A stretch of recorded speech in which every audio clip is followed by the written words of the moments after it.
وما كان لمؤمن ولا مؤمنة أن يقتل مؤمنا إلا خطأ ومن قتل مؤمنا فتحرير رقبة مؤمنة وجة مسلمة إلى أهله إلا أن يصدقوه فإن كان من قوم عدو لكم وهو مؤمن فتحرير رقبة مؤمنة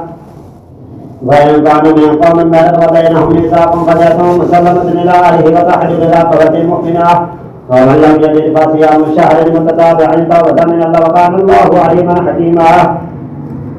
ومن يقتل مؤمنا متعمدا فجزاؤه جهنم خالدا فيها وغضب الله عليه ولعنه وأعد له عذابا عظيما يا أيها الذين آمنوا إذا هاجرتم في سبيل الله فتبشروا ولا تقولوا لمن ألقى إليكم السلام لست مؤمنا تبتغون عرض الحياة الدنيا فعند الله مغانم كثيرة كذلك كنتم من قبل فمن الله عليكم فتبشروا إن الله كان بما تعملون خبيرا لا يستوي القاعدون من المؤمنين غير أولي الضرر والمجاهدون في سبيل الله بأموالهم وأنفسهم فضل الله المجاهدين بأموالهم وأنفسهم على القاعدين درجة وكلا وعد الله الحسنى وفضل الله المجاهدين على القاعدين أجرا عظيما درجات منه ومغفرة ورحمة وكان الله غفورا رحيما إن الذين توفاهم الملائكة ظالمي أنفسهم قالوا فيما كنتم قالوا كنا مستضعفين في الأرض قالوا ولم تكن أرض الله واسعة فتهاجروا فيها فأولئك مأواهم جهنم ساءت مصيرا إلا المستضعفين من الرجال والنساء والبلدان لا يستطيعون حيلة ولا يهتدون سبيلا فأولئك عسى الله أن يعفو عنهم وكان الله عفوا غفورا ومن يهاجر في سبيل الله يجد في الأرض مراغما كثيرا وسعا ومن يخرج من بيت مهاجرا إلى الله ورسوله ثم يدركه الموت فقد وقع أجره على الله قال الله غفورا رحيما وإذا ضربتم في الأرض فليس عليكم جناح أن تقصروا من الصلاة إن خفتم أن يفتنكم الذين كفروا إن الكافرين كانوا لكم عدوا مبينا وإذا كنت فيهم فأقمت لهم الصلاة فلتقم طائفة منهم معك وليأخذوا أسلحتهم فإذا سجدوا فليقول من ورائكم ولتأت طائفة أخرى لم يصلوا فليصلوا معك وليأخذوا حذرهم وأسلحتهم ود الذين كفروا لو تغفلون عن أسلحتكم وأمتعتكم فيميلون عليكم ميلة واحدة ولا جناح عليكم إن كان بكم مدى من مطر أو كنتم مرضى أو تدعوا أسلحتكم وخذوا حذركم إن الله أعد للكافرين عذابا مهينا وإذا قضيتم الصلاة فاذكروا الله قياما وقعودا وعلى جنوبكم فإذا اطمأننتم فأقيموا الصلاة إن الصلاة كانت على المؤمنين كتابا موقوتا ولا تهنوا في ابتغاء القوم إن تكونوا تعلمون فإنهم يعلمون كما تعلمون وترجون من الله ما لا يرجون وكان الله عليما حكيما إنا أنزلنا إليك الكتاب بالحق لتحكم بين الناس بما أراك الله ولا تكن للخائنين خصيما واستغفر الله إن الله كان غفورا رحيما ولا تجادل عن الذين يقتلون أنفسهم إن الله لا يحب من كان خوانا أثيما يستخفون من الناس ولا يستخفون من الله وهو معهم إذ يبيتون ما لا يرضى من القول وكان الله بما يعملون محيطا ها أنتم هؤلاء جادلتم عنهم في الحياة الدنيا فمن يجادل الله عنهم يوم القيامة أم يكون عليهم وكيلا ومن يعمل سوءا أو يظلم نفسه ثم يستغفر الله يجد الله غفورا رحيما ومن يغفر اسما فإنما يحسبه على نفسه وكان الله عليما حكيما ومن يكسب خطيئة أو إثما ثم يرم به بريئا فقد احتمل بهتانا وإثما مبينا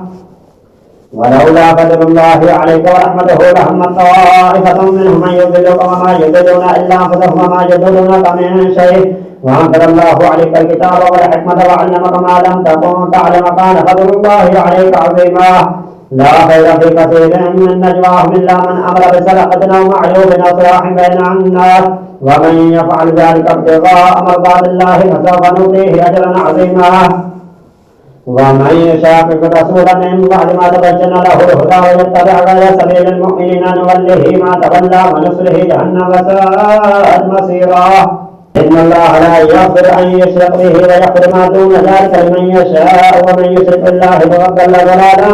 بعيدا إن يدعون من دونه إلا ناسا من يدعون إلا شيطانا مريضا لعنه الله وقال لأتخذن من عبادي نصيبا مفروضا ولو ضلنهم ولو منجنهم ولا مدنهم فليبتقن آذان الأنعام ولا مدنهم فليغيرن خلق الله ومن يتخذ الشيطان وليا من دون الله فقد خسر خسرانا مبينا يعدهم ويمنيهم وما يعلم الشيطان إلا غرورا أولئك مأواهم جهنم ولا يجدون عنها محيصا. والذين آمنوا وعملوا الصالحات سندخلهم جنات تجري من تحتها الأنهار خالدين فيها أبدا وعد الله حقا ومن أصدق من الله قيلا. ليس بمالككم ولا مالك أهل الكتاب من يعمل سوءا به ولا يجد له من دون الله وليا ولا نصيرا. ومن يعمل من الصالحات من ذكر أو أنثى فهو مؤمن فأولئك يدخلون الجنة ولا يظلمون نقيرا. ومن أحسن دينا ممن أسلم وجهه لله وهو محسن واتبع ملة إبراهيم حنيفا واتخذ الله إبراهيم خليلا. ولله ما في السماوات وما في الأرض وكان الله بكل شيء محيطا. ويستفتونك في النساء قل الله يفتيكم فيهن وما يتلى عليكم في الكتاب في يتامى النساء اللاتي لا تؤتونهن ما كتب لهن وترغبون أن تنكحوهن والمستضعفين من الولدان وأن تقوموا لليتامى بالقسط وما تفعلوا من خير فإن الله كان به عليما. وإن امرأة خافت من بعدها نشوزا وإعلانا فلا جناح عليهما أن يصلحا بينهما صلحا والصلح خير. وأحضرت الأنفس الشح وأن تحسنوا وتتقوا فإن الله كان بما تعملون خبيرا. ولو تستطيعوا أن تعدلوا بين النساء ولو خلقتم فلا تميلوا كل الميل فتذروها كالمعلقة وأن تصلحوا وتتقوا فإن الله كان غفورا رحيما. وأن يتفرقا يغني الله كلا من سره وكان الله واسعا حكيما. ولله ما في السماوات وما في الأرض ولقد وصينا الذين أوتوا الكتاب من قبلكم وإياكم أن اتقوا الله وأن تكفروا فإن لله ما في السماوات وما في الأرض وكان الله غنيا حميدا. ولله ما في السماوات وما في الأرض وكفى بالله وكيلا. إن يشاء يدعوكم أيها الناس ويأتي آخر وقال له على ذلك قديرا. من كان يريد ثواب الدنيا فعند الله ثواب الدنيا والآخرة وكان الله سميعا بصيرا. يا أيها الذين آمنوا كونوا قوامين بالقسط شهداء لله ولو على أنفسكم بالوالدين والأقربين إن يكن غنيا أو فقيرا فالله أولى بهما فلا تتبعوا الهوى أن تعدلوا وإن تلووا أو تعدلوا فإن الله كان بما تعملون خبيرا. يا أيها الذين آمنوا بالله ورسوله والكتاب الذي نزل على رسوله والكتاب الذي أنزل من قبل ومن يكفر بالله وملائكته وكتبه ورسله واليوم الآخر فقد ضل ضلالا بعيدا. إن الذين آمنوا ثم كفروا ثم ازدادوا كفرا لم يكن الله ليغفر لهم ولا ليهديهم سبيلا. بشر المنافقين بأن لهم عذابا أليما. الذين يتخذون الكافرين أولياء من دون المؤمنين يبتغون عندهم العزة فإن العزة لله جميعا. وقد نزل عليكم في الكتاب أن إذا سمعتم آيات الله يكفر بها ويستهزأ بها فلا تقعدوا معهم حتى يخوضوا في حديث غيره إنهم إذا مثلهم إن الله جامع المنافقين والكافرين في جهنم جميعا. الذين يتربصون بكم فإن كان لكم فتح من الله قالوا ألم نكن معكم إن كان للكافرين نصيب قالوا ألم نستحوذ عليكم الناس من المؤمنين فالله يحكم بينكم يوم القيامة ولن يجعل الله للكافرين على المؤمنين سبيلا. إن المنافقين يخادعون الله وهو خادعهم وإذا قاموا إلى الصلاة قاموا كسالى يراءون الناس ولا يذكرون الله إلا قليلا. مذبذبين بين ذلك لا إله هؤلاء ولا إله هؤلاء ومن يضلل الله فلن تجد له سبيلا. يا أيها الذين آمنوا لا تتخذوا الكافرين أولياء من دون المؤمنين تريدون أن تجعلوا لله عليكم سلطانا مبينا. إن المنافقين في الدرك الأسفل من النار ولن تجد لهم نصيرا إلا الذين تابوا وأصلحوا واعتصموا بالله وأخلصوا دينهم لله فأولئك مع المؤمنين وسوف يؤتي الله المؤمنين أجرا عظيما. ما يفعل الله بعذابكم إن شكرتم وآمنتم وكان الله شاكرا عليما. لا يحب الله الجهر بالسوء من القول إلا من سلم وكان الله سميعا عليما. إن تبدوا خيرا أو تخفوه أو تعفوا عن سوء فإن الله كان عفوا قديرا. إن الذين يكفرون بالله ورسله ويريدون أن يفرقوا بين الله ورسله ويقولون نؤمن ببعض ونكفر ببعض ويريدون أن يتخذوا بين ذلك سبيلا أولئك هم الكافرون حقا وأعتدنا للكافرين عذابا مهينا. والذين آمنوا بالله ورسله ولم يفرقوا بين أحد منهم أولئك سوف يؤتي أجورهم وكان الله غفورا رحيما. أسأل أهل الكتاب أن تنزل عليهم كتابا من السماء فقد سأل موسى أكبر من ذلك فقال أرنا الله جهرة فأخذت موسى أكبر بظلمهم ثم تأخذ العجل من بعد ما جاءتهم البينات فأعفونا عن ذلك وآتينا موسى سلطانا مبينا ورفعنا فوقهم الطور بميثاقهم وقلنا لهم ادخلوا الباب سجدا وقلنا لهم لا تعدوا في السبت وأخذنا منهم ميثاقا غليظا فبما نقضهم ميثاقهم وكفرهم بآيات الله وقتلهم الأنبياء بغير حق وقولهم قلوبنا غلف بل طبع الله عليها بكفرهم ولا يؤمنون إلا قليلا وبكفرهم وقولهم على مريم بهتانا عظيما وقولهم إنا قتلنا المسيح عيسى ابن مريم رسول الله وما قتلوه وما سلبوه ولكن شبه لهم إن الذين اختلفوا في شك منه ما لم به من علم إلا اتباع الظن وما قتلوه يقينا بل رفعه وكان الله عزيزا حكيما وإن من أهل الكتاب إلا ليؤمنن به قبل موته ويوم القيامة يكون عليهم شهيدا فبذنب من الذين هادوا حرمنا عليهم طيبات أحلت لهم وبصدهم عن سبيل الله كثيرا وأخذهم الربا وقتلوه عنه وأكلهم أموال الناس بالباطل وأعتدنا للكافرين منهم عذابا أليما لكن الراسخون في العلم منهم المؤمنون يؤمنون بما أنزل إليك وما أنزل من قبلك والمقيمين الصلاة والمؤتون الزكاة والمؤمنون بالله واليوم الآخر أولئك سنؤتيهم أجرا عظيما إنا أوحينا إليك كما أوحينا إلى نوح والنبيين من بعده وأوحينا إلى إبراهيم وإسماعيل وإسحاق ويعقوب والأسباط وعيسى وأيوب ويونس وهارون وسليمان وآتينا داود زبورا ورسلا قد قصصناهم عليك من قبل ورسلا لم نقصصهم عليك وكلم الله موسى تكليما رسلا مبشرين ومنذرين لئلا يكون للناس على الله حجة بعد الرسل وكان الله عزيزا حكيما لكن الله يشهد بما أنزل إليك أنزله بعلمه والملائكة يشهدون وكفى بالله شهيدا إن الذين كفروا وصدوا عن سبيل الله قد ضلوا ضلالا بعيدا إن الذين كفروا وظلموا لم يكن الله ليغفر لهم ولا ليهديهم طريقا إلا طريق جهنم خالدين فيها أبدا وكان ذلك على الله يسيرا يا أيها الناس قد جاءكم رسول بالحق من ربكم فآمنوا خيرا لكم وإن تكفروا فإن لله ما في السماوات والأرض وكان الله عليما حكيما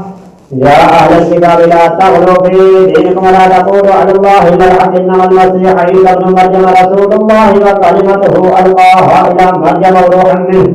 فآمنوا بالله ورسله ولا تقولوا ثلاثة انتهوا خيرا لكم إنما الله إله واحد سبحانه أن يكون له ولد له ما في السماوات وما في الأرض وكفى بالله وكيلا لن يستنكف المسيح أن يكون عبدا لله ولا الملائكة المقربون ومن يستنكف عن عبادته ويستغفر فسيحشرهم إليه جميعا فأما الذين آمنوا وعملوا الصالحات فيوفيهم أجورهم ويزيدهم من فضله وأما الذين استنكفوا واستكبروا فيعذبهم عذابا أليما ولا يجدون لهم من دون الله وليا ولا نصيرا يا أيها الناس قد جاءكم برهان من ربكم وأنزلنا لكم نورا مبينا فأما الذين آمنوا بالله واعتصموا به فسيدخلهم برحمة منه وفضل ويهديهم إليه صراطا مستقيما يستفتونك قل الله يفتيكم في الكلالة إن امرؤ هلك ليس له ولد فله أخت فلها نصف ما ترك وهو يرثها إن لم يكن له ولد فإن كانت اثنتين فلهما الثلثان مما ترك فإن كان إخوة رجال ونساء فللذكر مثل حظ الأنثيين يبين الله لكم أن تضلوا والله بكل شيء عليم يا أيها الذين آمنوا أوفوا بالعقود أحلت لكم بهيمة الأنعام إلا ما يتلى عليكم غير محل الصيد وأنتم حرم إن الله يحكم ما يريد يا أيها الذين آمنوا لا تحلوا شعائر الله ولا الشهر الحرام ولا الهدي ولا القلائد ولا آمين البيت الحرام يبتغون فضلا من ربهم رضوانا وإذا حللتم فاصطادوا ولا يجرمنكم شنآن قوم أن صدوكم عن المسجد الحرام أن تعتدوا وتعاونوا على البر والتقوى ولا تعاونوا على الإثم والعدوان واتقوا الله إن الله شديد العقاب حرمت عليكم الميتة والدم ولحم الخنزير وما أهل به لغير الله به والمنخنقة والموقوذة والمتردية والنبيحة وما أكل السبع إلا ما زكيتم وما ذبح على النصب وأن تستقسموا بالأزلام ذلكم فسق اليوم يئس الذين كفروا من دينكم فلا تخشاهم واخشوني اليوم أكملت لكم دينكم وأتممت عليكم نعمتي ورضيت لكم الإسلام دينا فمن اضطر في مخمصة غير متجانف لإثم فإن الله غفور رحيم يسألونك ماذا أحل لهم قل أحل لكم الطيبات وما علمتم من الجوارح مقلبين تعلمونهن مما علمكم الله فكلوا مما أمسكنا عليكم واذكروا اسم الله عليه واتقوا الله إن الله سريع الحساب اليوم أحل لكم الطيبات وطعام الذين أوتوا الكتاب حل لكم وطعامكم حل لهم والمحسنات من المؤمنات والمحسنات من الذين أوتوا الكتاب من قبلكم إذا آتيتموهن أجورهن محسنين غير مسافحين ولا متخذ أخدان ومن يكفر بالإيمان فقد حبط عمله وهو في الآخرة من الخاسرين يا أيها الذين آمنوا إذا قمتم إلى الصلاة فاغسلوا وجوهكم وأيديكم إلى المرافق وامسحوا برؤوسكم وأرجلكم إلى الكعبين وإن كنتم جنبا فطهروا وإن كنتم مرضى وعلى سفر أو جاء أحد منكم من الغائط أو لامستم النساء فلم تجدوا ماء فتيمموا صعيدا طيبا فامسحوا بوجوهكم وأيديكم منه ما يريد الله ليجعل عليكم من حرج ولكن يريد ليطهركم وليتم نعمته عليكم لعلكم تشكرون واذكروا نعمة الله عليكم وميثاقه الذي واثقكم من كل سمعنا وأطعنا واتقوا الله إن الله عليم بذات الصدور يا أيها الذين آمنوا كونوا قوامين لله شهداء بالقسط ولا يجرمنكم شنآن قوم على ألا تعدلوا اعدلوا هو أقرب للتقوى واتقوا الله إن الله بما تعملون وعد الله الذين آمنوا وعملوا الصالحات لهم مغفرة وأجر عظيم الذين كفروا وكذبوا بآياتنا أولئك أصحاب الجحيم يا أيها الذين آمنوا اذكروا نعمة الله عليكم إذ هم قوم أن يبسطوا إليكم أيديهم فكف أيديهم عنكم واتقوا الله وعلى الله فليتوكل المؤمنون ولقد أخذ الله ميثاق بني إسرائيل وبعثنا منهم 12 نقيبا وقال الله إني معكم لئن أقمتم الصلاة وآتيتم الزكاة وآمنتم برسلي وعزرتموهم وأقرضتم الله قرضا حسنا لأكفرن عنكم سيئاتكم ولأدخلنكم جنات تجري من تحتها الأنهار فمن كفر بعد ذلك منكم فقد ضل سواء السبيل فبما نقضهم ميثاقهم لعناهم وجعلنا قلوبهم قاسية يحرفون الكلم عن مواضعه فنسوا حظا مما ذكروا به ولا تزال تطلع ولا خائنة منهم إلا قليلا منهم فاعف عنهم واصفح إن الله يحب المحسنين ومن الذين قالوا إنا نصارى أخذنا ميثاقهم فنسوا حظا مما ذكروا به فأغرينا بينهم العداوة والبغضاء إلى يوم القيامة وسوف ينبههم وما كانوا يصنعون يا أهل الكتاب قد جاءكم رسولنا يبشر لكم كثيرا مما كنتم تخفون من الكتاب ويهدى كثيرا يا أهل الكتاب قد جاءكم رسولنا يبشر لكم كثيرا مما كنتم تخفون من الكتاب ويعفو عن كثير قد جاءكم من الله نور وكتاب مبين يهدي به الله من اتبع رضوانه سبل السلام ويخرجهم من الظلمات إلى النور بإذنه ويهدي إلى صراط مستقيم لقد كفر الذين قالوا إن الله هو المسيح ابن مريم قل فمن يملك من الله شيئا إن أراد أن يملك المسيح ابن مريم وأمه وما في الأرض جميعا ولله ملك السماوات والأرض وما بينهما يخلق ما يشاء الله على كل شيء قدير وقالت اليهود والنصارى نحن أبناء الله وأحباؤه قل فلم يعذبكم بذنوبكم بل أنتم بشر ممن خلق يغفر من يشاء ويعذب من يشاء ولله ملك السماوات والأرض وما بينهما وإليه المصير يا أهل الكتاب قد جاءكم رسولنا يبين لكم على فترة من الرسل أن تقولوا ما جاءنا من بشير ولا نذير فقد جاءكم بشير ونذير والله على كل شيء قدير وإذ قال موسى لقومه يا قوم اذكروا نعمة الله عليكم إذ جعل فيكم أنبياء وجعلكم ملوكا وآتاكم ما لم يؤت أحدا من العالمين يا قوم ادخلوا الأرض المقدسة التي كتب الله لكم ولا ترتدوا على أدباركم فتنقلبوا خاسرين قالوا يا موسى إن فيها قوما جبارين وإنا لن ندخلها حتى يخرج منها فإنا داخلون قال رجلان من الذين يخافون أنعم الله عليهم ادخلوا عليهم الباب فإذا دخلتموهم فقالوا إنكم غالبون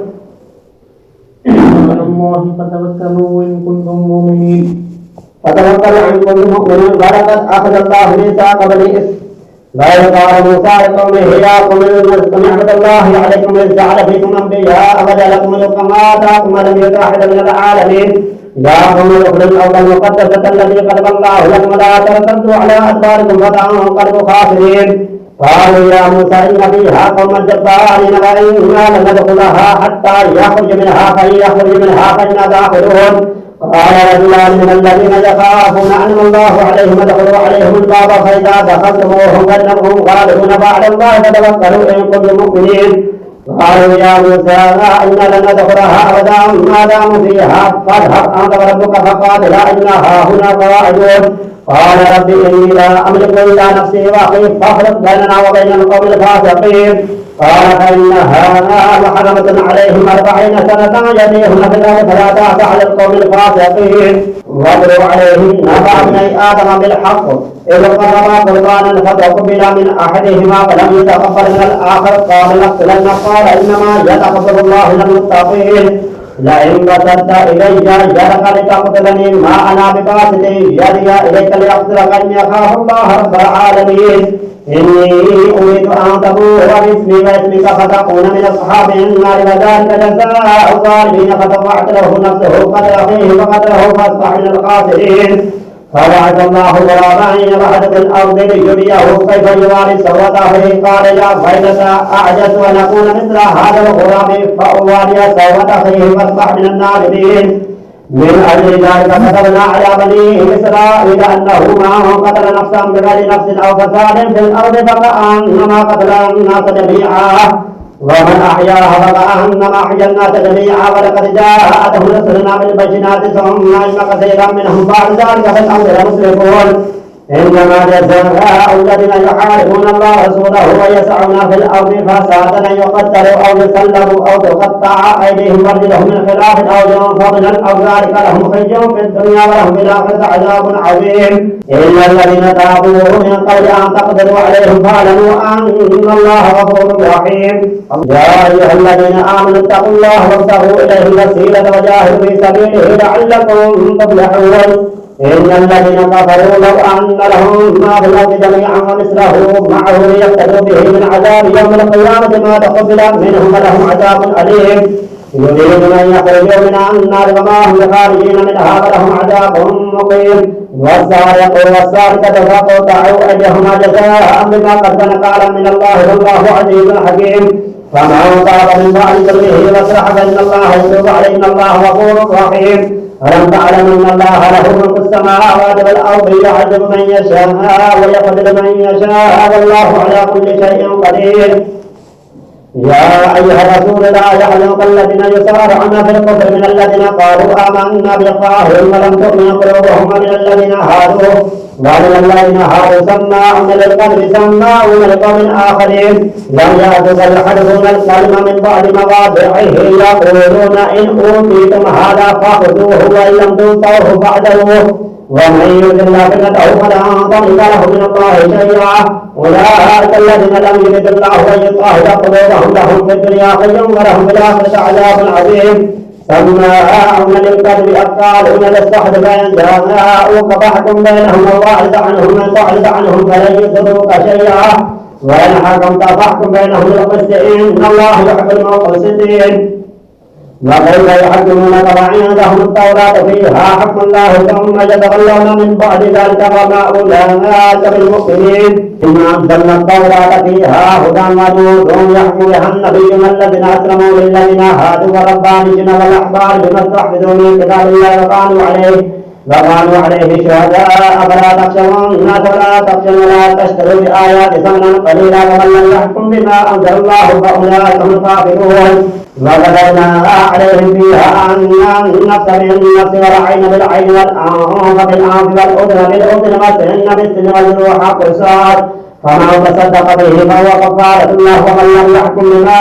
أنزل الله فأولئك هم الظالمون وقفلنا على آثارهم وعيسى بن مريم مصدقا لما بين يديه من التوراة وآتيناه الإنجيل فيه هدى ونور ومصدقا لما بين يديه من التوراة وهدى وموعظة للمتقين وليحكم أهل الإنجيل بما أنزل الله فيه ومن لم يحكم بما أنزل الله فأولئك هم الفاسقون وأنزلنا إليك الكتاب بالحق مصدقا لما بين يديه من الكتاب ومهيمنا عليه فاحكم بينهم بما أنزل الله ولا تتبع أهواءهم عما جاءك من الحق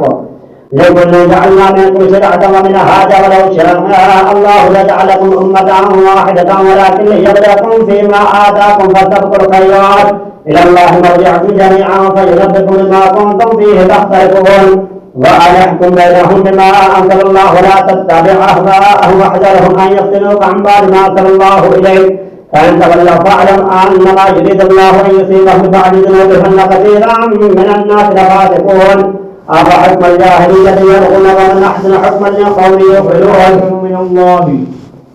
ومن أحسن من الله حكما لقوم ومن أحسن من الله حكما لقوم ومن أحسن قوم لحكم قوم يوقنون يا أيها الذين آمنوا لا حكم الجاهلية يبغون ومن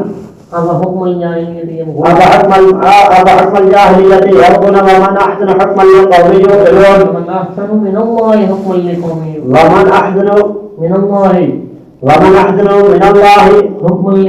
حكما لقوم يؤمنون يا أيها الذين آمنوا لا تتخذوا اليهود والنصارى أولياء بعضهم أولياء بعض ومن يتولهم منكم فإنه منهم إن الله لا يهدي القوم الظالمين فَتَرَى الَّذِينَ فِي قُلُوبِهِم مَّرَضٌ يُسَارِعُونَ فِيهِمْ يَقُولُونَ نَخْشَىٰ أَن تُصِيبَنَا دَائِرَةٌ فَعَسَى اللَّهُ أَن يَأْتِيَ بِالْفَتْحِ أَوْ أَمْرٍ مِّنْ عِندِهِ فَيُصْبِحُوا عَلَىٰ مَا أَصَرُّوا فِي أَنفُسِهِمْ نَادِمِينَ ويقول الذين آمنوا أهؤلاء الذين أقسموا بالله بعد أيمانهم إنهم لمعكم حبطت أعمالهم فاصبحوا خاسرين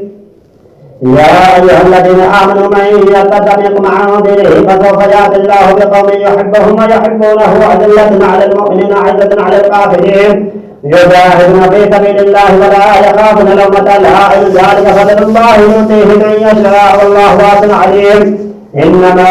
وليكم الله ورسوله والذين آمنوا الذين يقيمون الصلاة ويؤتون الزكاة وهم راكعون ومن يتولى الله ورسوله والذين آمنوا فإن حزب الله هم الغالبون يا أيها الذين آمنوا لا تتخذوا الذين اتخذوا دينكم هزوا ولعبا من الذين أوتوا الكتاب من قبلكم والكفار أولياء اتقوا الله إن كنتم مؤمنين وإذا ناديتم الصلاة اتخذوها هزوا ولعبا ذلك بأنهم قوم لا يعقلون قل يا أهل الكتاب هل تنقمون منا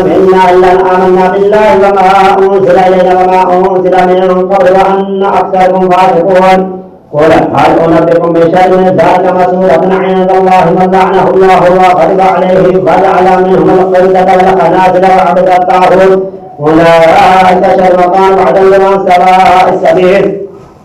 وإذا جاءوكم قالوا آمنا وقد كفروا بالكفر وهم قد خرجوا به والله أعلم بما يكتمون وترى كثيرا منهم يسارعون في الإثم والعدوان ويقتلون الصحب كما كانوا يعملون لولا ينهاهم الرباني والأحبار عن قولهم الإثم ويقتلون الصحب كما كانوا يصنعون